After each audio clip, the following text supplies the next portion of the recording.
Hi guys, DK here from KaroroCAM. Today I'm going to be taking you through part 12 of this multi-part series on how to shape a kite surfboard in KaroroCAM.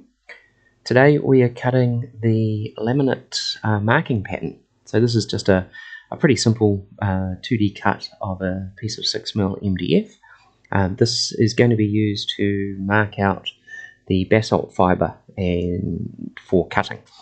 So this will just be a pattern that we can lay down on the basalt fibre, mark out with a pen and then cut around.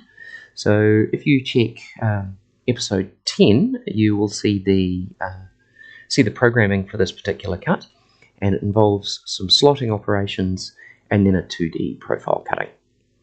So we're about now halfway through the slotting operations here, and I'm just trying to figure out how to get the machine to run a little bit quicker.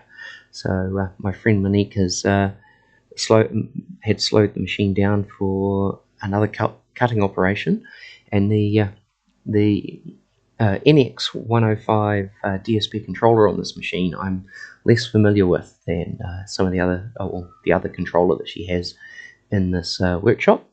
But with a little bit of searching, I managed to get it sorted out, and we're up to 5,000 millimeters a minute cutting. So just a few more of these slots through the end of the board here, or this pattern, and then we'll be on to the 2D cutting. So the top for the rocker table was also cut at the same time, and you'll see that footage in part 11 of this series. But here we go, that's the first pass around to cut the outline of this pattern. And we'll come back for a second cut and a bit of a cleanup.